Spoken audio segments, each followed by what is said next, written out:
이거 어디로 가는 거야? 라고 하는데 배우자가 1순위겠죠? 배우자가 1순위인데 배우자가 안 계세요.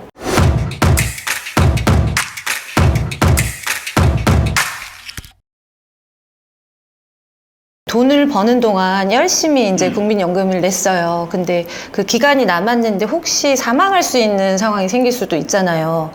그렇죠. 그렇다면 그 연금을 이제 가족이 대신 받을 수 있는 건가요? 기본적으로 상속이 가능하죠. 그리고 그 상속에 있어서 상당히 이제 유리하다고 볼 수 있는데, 사적연금에 비해서 사적연금은 이제 보증기간, 그 다음에 금액, 그만큼을 이제 상속하는 구조죠. 그 페어하지 않습니까? 돈이 이만큼 있었는데 이만큼 남았어. 근데 그건 당연히 이제 상속이 되는 그런 구조인데, 그 국민연금은 그 금액으로 계산하지 않고 배우자가 있는 경우에 배우자한테 상속이 되도록, 그렇죠? 그리고 배우자가 사망할 때까지 지급하는 거니까, 이거는 이제 배우자가 예를 들어서 상당히 이제 그 생존기간이 길수록 한 거고, 그렇죠. 그러면 이제 부부 관점에서 보면 상당히 든든한 거죠. 근데 그거를 이제 전액을 다 준다 이러면 이게 액수가 엄청 커지는 거고, 그 부가 방식이기 때문에 지금 내는 분들의 또 부담이 늘어나는 거기 때문에 똑같이 가는 건 좀 문제가 있어 보이는 거고, 그렇기 때문에 제도가 합리적으로 설계가 된 거죠. 만약에 가입자가 10년 미만이면 이제 일시금 받는 구조였는데, 그거는 이제 40을 받게 되는 거, 40% 원래 받게 되는 금액에. 그 다음에 이제 10년에서 20년, 10년 이상 20년 미만의 경우에는 그 연금 받는 거에 50%. 그리고 20년을 넘어가게 되면은 유족연금이죠. 그러니까 배우자가 받게 되는 건 60%. 금액이 정해진 건 아니에요. 언제 사망하실지 모르니까. 근데 어쨌든 사망하시더라도 배우자 사망할 때까지는 준다. 근데 감액해서 준다. 근데 감액해서 받는 게 어디예요?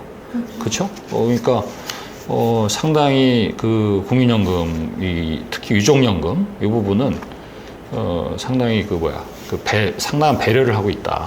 수급자에 대해서, 수급자의 또 가족에 대해서 그렇게 볼 수 있습니다. 그러면 배우자는 그렇게 기간을 따져서 받을 수 있는데, 그러면 자녀들이나 이런 경우는? 그렇죠. 만약에 이제 배우자가 1순위겠죠? 배우자가 1순위인데 배우자가 안 계세요. 그럴 수 있잖아요. 그러면 이거 어디로 가는 거야? 라고 하는데, 그러면 이제 자녀가 있거나 부모가 있을 수 있잖아요. 수급권자가 돌아가셨는데 부모가 살아계신다? 상상하기는 힘들지만 그럴 수 있잖아요. 그래서 그런데 이제 누구한테 먼저 케어를 해야 되느냐? 순서상으로는 배우자. 그 다음에 경제활동을 지금 못하고 있는 자녀가 있다면 그 어떻게 돼요? 당연히 그쪽이 우선이겠죠? 그래서 순서가 있습니다. 배우자, 그 다음에 경제활동을 못하고 소득이 없어요. 그래서 25세 미만 자녀, 그 다음에 자녀도 없어요. 그러면 그 다음에 이제 부모인데 60세 이상이셔서 또 경제활동을 못하셔. 그러면은 그렇게 이제 그런 순서로 가는 거고, 그 다음에 손주고, 그 다음에 조부모. 자, 조부모까지 가기는 좀 그렇긴 하지만 어쨌든 그 순서상으로는 그렇게 이제 쭉 돼 있는 거고, 자녀의 경우에도 한 명 이상이다. 그러면은 그거를 근데 경제활동을 둘 다 안 하고 있다. 그러면 이분하게 똑같이 나눌 수 있고, 아무래도 한쪽에다가 몰아주는 게 좋겠다 할 수도 있고, 그러면 이제 나눌 거냐 한쪽에 할 거냐 선택이 있을 수 있으니까, 그 상당히 제도가 되게 배려하고 합리적으로 그렇게 설계되어 있다고 볼 수가 있습니다.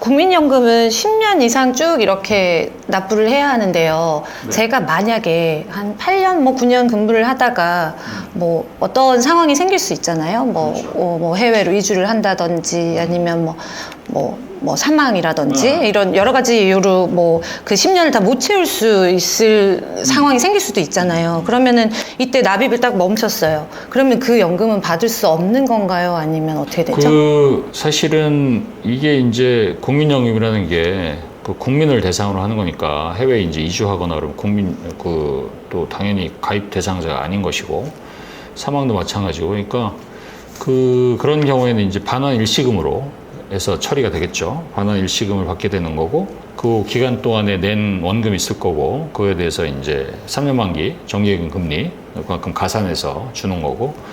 근데 그 반환 일시금을 이제 어쨌든 근데 이것도 청구 베이스라서 이런 제도가 있는 걸 모르면 그냥 막 갈 수도 있잖아요. 물론 노티스를 해주는 게 가장 좋겠으나 청구를 하지 않으면 사실은 그게 또 소멸될 수 있어서, 특히 이제 해외 이주 케이스, 워낙 요즘에는 이제 글로벌 시대고 또 뭐 여러 가지 사유로 또 나가실 수도 있고, 그러면 내 거 어떻게 되냐 이렇게 생각할 수가 있는 거고, 그런 경우에는 어쨌든 적극적으로 반환 일시금 형태로 해서 그동안에 조금이 내고, 그리고 직장에서 하여튼 부담했던 그런 부분에 대해서 돌려받는 그런 방식을 적극적으로 택할 필요가 있습니다.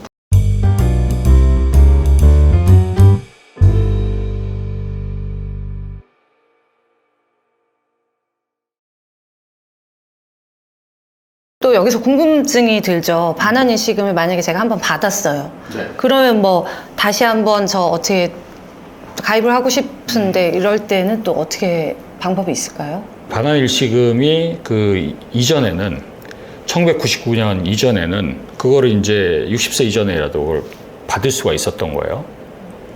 그래가지고 근데 이제 그때도 어떤 오해들이 있었냐면, 야, 국민연금 이거 나중에 되면 못 받는다. 하루라도 빨리 타가는 사람이 그 이득이다. 그런 얘기가 돌았어요. 저도 마찬가지예요. 저는 이 제도가, 국민연금 제도가 88년에 생겼잖아요.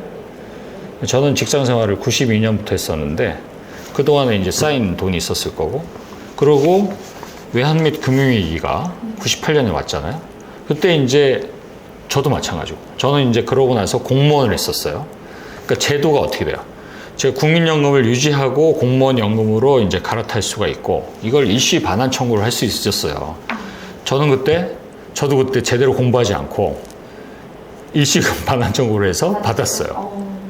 그때 그런 사람이 엄청 많아요. 근데 이게 보니까 제도에 대해서 좀 공부를 하고 해보니까 이 반환 일시금 하는 것보다 다시 그 기간 동안을 그 돈을 내서, 예, 일종의 추납이 되는 거죠. 추후 납부가 되는 거고, 그 기간 동안을 메꿀 수 있으면 다시 받았던 걸 돌려내고, 물론 그 기간 동안 이자만큼 해야 되는 거고, 그런 방식을 또 다른 사람들이 적극적으로 한 거예요.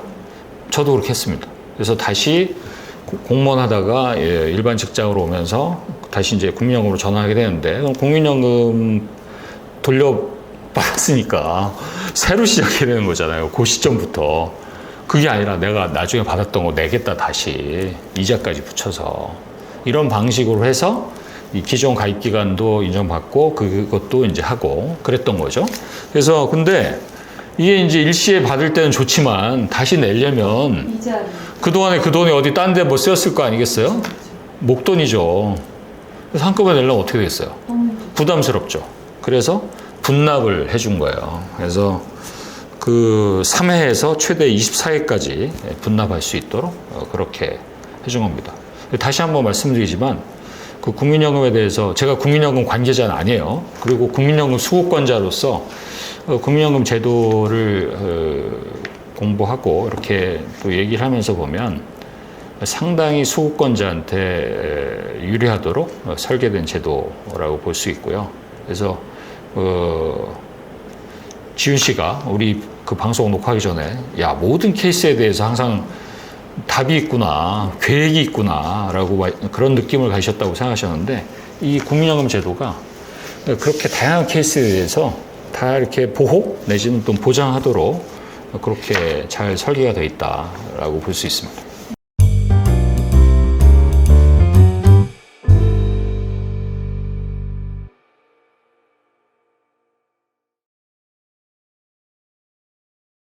그 잃어버린 기간으로 놓쳐져 보다는 그걸 인정받았으면 좋겠다. 이게 크레딧 제도가 되는 거예요. 그래서 그 기간만큼은 가입한 걸로 간주하겠다.